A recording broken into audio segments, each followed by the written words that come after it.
Hey everybody, this is Josh from Keep Turning. I'm going to do a little intro breakdown to using the transform tool in Photoshop. So we're going to pop Photoshop open here, and we got an image. It's just a little advertisement image, and we want to place it on the side of a trailer and a bottle. So now that we got our image open, we're going to select the whole image by hitting Command A for select all, or Alt A if you're on Windows, and then Command C for copy.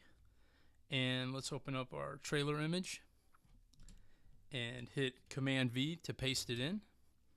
Now we got our image in there, it's going to paste it into a brand new layer, and we want to convert that layer to a smart object. This will keep the quality of the image so that if we decide to change it again or reshape it, as long as we're not blowing it up bigger than what it started, it'll hold together and it'll look nice. So right click on the layer and choose Convert to Smart Object. And you'll know it's a smart object. It'll have the little box in the lower right corner of the image for the layer. So from here, with our Move tool, we can move the image around, kind of get it where we want it. Let's say we want it on the side right here. Hit Command T for transform, and you'll get a box around it. And these handles, you can grab onto them. If you hold down the Command key and grab a handle, you can then twist and bend this. Now, like I said, you can reduce it and bend it, and it's not going to affect it. But if we blow it up really big, it's going to pixelate, because it was a raster image when we brought it in before we made it into a smart object. So it will fall apart if you make it too big. So going back to the transform tool, we're going to grab a hold of this thing, and if you're in the like CS6 or some of the older Photoshops from Creative Suite, you'll want to hold down the Shift key while grabbing a corner, and it will keep it to the right scale. It'll keep it from warping it out of shape. If you're in the latest Photoshop and you do that, it does the exact opposite. I have no idea why they felt the need to change that, and they don't seem to have an easy way to fix it, to put it back how it was. So you'll have to play around with that and just see which version you're running. So let's shrink it down and grab a corner, holding down our Command key while grabbing the corner so we can shift it. And we're just going to eyeball it to get it to the perspective that we want, so it kind of matches. We're not going to do anything complicated, just want to get the overall feel. So once we get about where we want, and it looks like it all lines up pretty good, hit return or enter, or hit this check mark in the upper corner, or the upper part of your Photoshop display, and that'll lock it in place, and now it's set to that shape. What you can do then, if you need another one on there, instead of pasting it in again, just grab your layer, drag it down onto the new layer button right here next to the trash can, and it'll create a duplicate layer right here. You can now move this over and see we got another version of it. Hit Command T again for transform, and now you can reshape this one again to get your next image that you want to drop on here, so you don't have to keep pasting in new images. And there's actually a really good reason for this, and I'll show you that in just a second. But say we get our image placed, we're holding down that Command key to get it our corners where we want them. You can do this with the same with the center here if you want to move the whole thing. So now that we have that in place, again, looks all right. We'll hit enter to lock it in. So now we got both images on there. What we can do is, say now we've looked at the image and like, oh man, we wanted the type in Saloon to have like a gray tone in it. Since you used smart objects, you can just double click on one of these layers. You want to double click the window for one of the layers, and it's going to open a new file. It's actually the file you pasted in.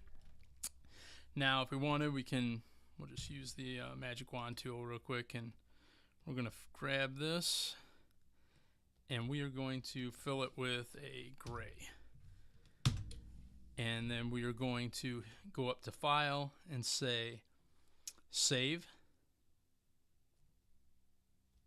And then File, Close. And when this closes, it automatically will update all of our images that are connected to that smart object. So if you hit Command Z to undo, you would see them remove it, and then it drops it back in. So you can, if you are putting a lot of these images all over an illustration or a photo, and you might have to change these images out later with different posters or different illustrations, these smart objects makes it much easier that you can just double click on one and it'll update every single one in your file. So once you have those in place, all you have to do is save your file and you're done. So that's using it on a flat surface. So now let's go to something like a bottle. So we're going to again paste in our image and we're going to convert it to a smart object. Again, once it's pasted in, Command V, and we got the file there. You want to right click on the layer and you want to choose Convert to Smart Object. Now you have your smart object. We're going to go Command T to transform, and we're just going to shape this to about where it's going to go. So grabbing our corners with the Command key held down, and we're just going to shape it to the bottle.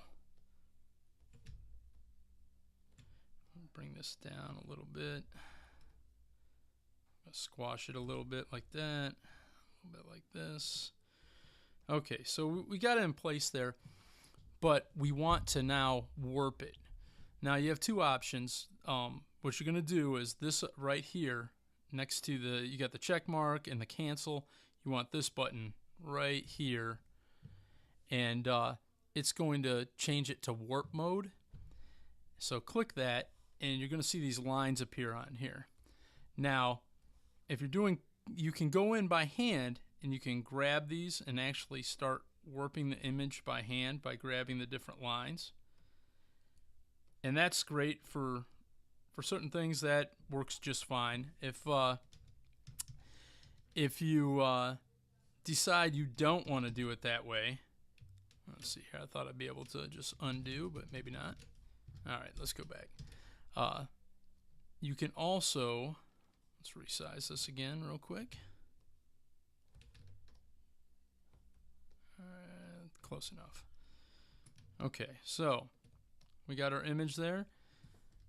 Again, click on this mesh tool.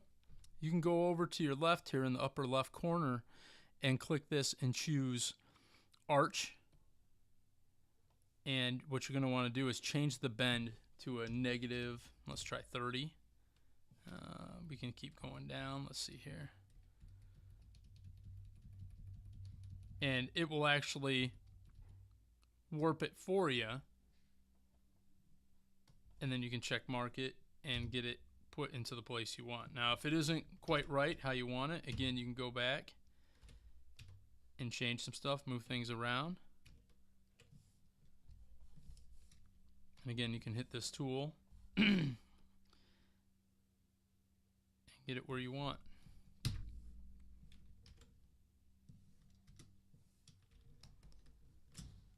So that's the basics. Most likely you probably go in with the custom tool and just shape it yourself, but that would be a down and dirty quick way to drop an image in. So that's the basic use of the transform tool. I hope that comes in handy, and I'll talk to you guys later. Bye.